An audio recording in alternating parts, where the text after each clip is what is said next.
explicado para vocês as diversas hipóteses. Se vocês pegam o texto aí no começo, né, vocês têm as diversas hipóteses. Abre para mim aquele economia. Não. O texto. Estruturas socioeconômicas, né? Vai correndo um pouquinho só para que vocês possam ver, né? Então vejam, as origens de Israel e o tribalismo, vamos deixar aqui essas três hipóteses por enquanto. Então, as três hipóteses principais que estiveram desde a tradição: primeiro, que Israel teria se formado por um movimento de conquista, de uma raça que desceu com Abraão, né? Teriam conquistado aquela terra. Esta hipótese hoje praticamente está superada, né? Superada pelo menos para as escolas, para as igrejas que já não fazem uma leitura fundamentalista da Bíblia. Há muitos elementos na própria vida bíblia que contradizem essa teoria da conquista. A segunda teoria é a teoria de que houve uma instalação pacífica ou sedentarização de grupos transhumantes, nômades ou seminômades. Possivelmente haviam grupos como esses, mas essa teoria não explica muitos outros fatores que temos na Bíblia, como, por exemplo, conflitos, né? Como conflitos de grupos, camponeses, cidades, né?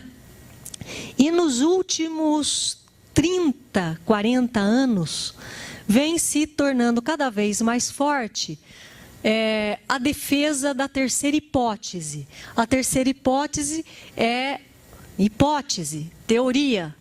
Né, gente? Olha, há 1000 anos antes de Cristo, pouca coisa pode ser comprovada. Né? Mas vamos dizer, essa aqui é aquela que mais nos dá elementos para compreender muito daquilo que encontramos na Bíblia e mais respaldada por elementos da arqueologia, da história, da geografia, que nos ajuda mesmo a compreender que foi muito mais complexa a formação do povo de Israel. Então, veja, o povo de Israel ele teria se formado a partir de uma crise da sociedade cananeia. Né? Nós sempre escutamos falar muito mal dos cananeus, né? Os cananeus, e hoje nós vamos compreendendo cada vez mais que o povo de Israel se formou a partir de grupos cananeus. E que a Bíblia, quando fala mal dos cananeus, ela está falando das cidades cananeias. Mas as cidades cananeias, elas representavam os grupos de poder na região. E além de grupos cananeus, de gente que veio do deserto, gente que veio do Egito, egípcios. Né? Gente que veio do norte, filisteus, né? Então nós temos hoje muitos elementos para compreender, até mesmo elementos na Bíblia para compreender que a origem de Israel não é uma origem racial. E aqui nós vamos entrar na compreensão dos conflitos sociais e econômicos que deram origem a esse povo. Né? Israel não nasceu de uma raça, de uma etnia apenas, mas vamos dizer do encontro de diversos grupos na busca de uma sociedade livre, de uma sociedade sem faraó, de uma sociedade sem rei e sem cobrança de tributos. Nós vamos dar uma olhadinha daqui a pouco para compreender como que estava organizada a sociedade da terra de Israel. A terra de Israel, eu não sei, alguém aí trouxe Bíblia? Se quiser, a nossa Bíblia traz mapas, né? Normalmente, toda a Bíblia que se preze traz alguns mapas. Normalmente nós temos o mapa da Palestina aqui no começo, na primeira contracapa. Palestina na época do Antigo Testamento e na época do Segundo Testamento, na última capa. E além de outros mapas que às vezes as edições colocam no meio, às vezes no começo, né? Então vejam, esta mesma terra ela recebeu vários nomes. Recebeu o nome de terra de Canaã até o ano 1000.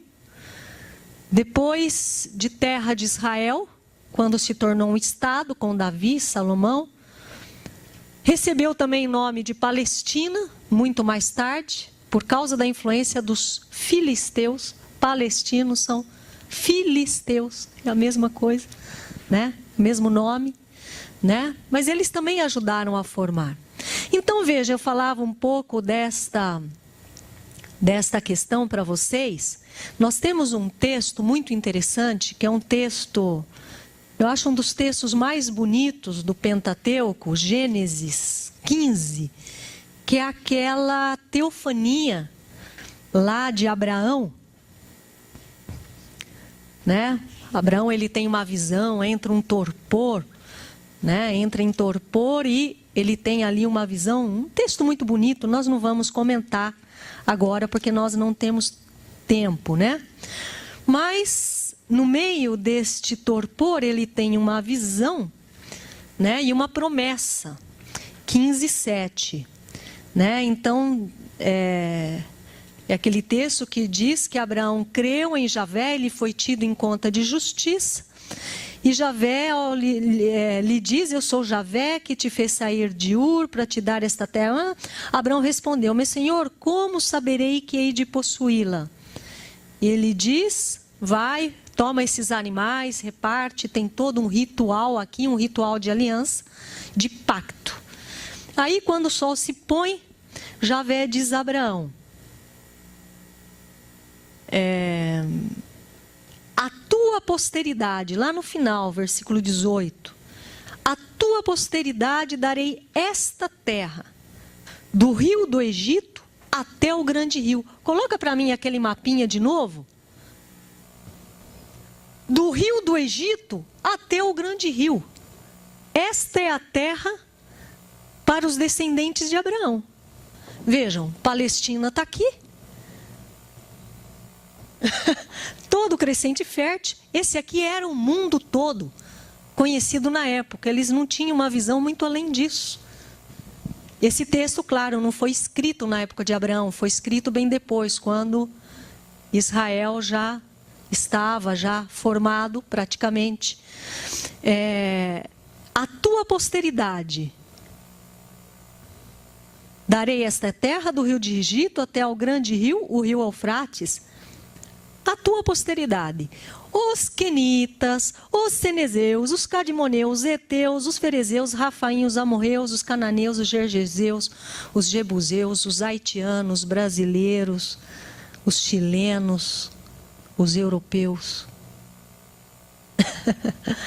Vejam vocês que fantástica é a Bíblia, né? Quer dizer, a gente começa, né, a escafunchar e acha coisas assim incríveis. Depois lá no livro de Amós, capítulo 9... né? Amós questiona a ideia que havia em Israel na época de ser um povo eleito. E de ser um povo eleito porque este povo foi libertado por Javé.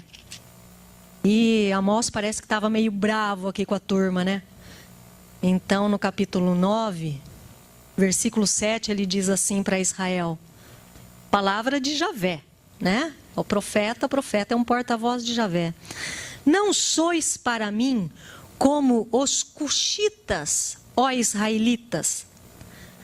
Não fiz Israel subir da terra do Egito, os filisteus de Caftor e os arameus de Quir? Eis que os olhos do Senhor Javé estão sobre o reino pecador, ou seja, Israel. Né? Então aqui é uma crítica ao reino de Israel e Amós falando que também foram libertados por Javé, filisteus e arameus. E assim nós temos diversos textos que normalmente a gente não lê, a gente nunca lê. Esses textos nunca aparecem, né, na nossa liturgia. É um dos nossos problemas, é que o nosso modelo de liturgia está baseado, claro, com uma proposta pedagógica, mas está baseado no ano litúrgico e não a partir da vida concreta, né? Então, muitos textos acabam escapando, né? E quando nós lemos os textos do Êxodo, ali falam que os hebreus foram libertados por Javé.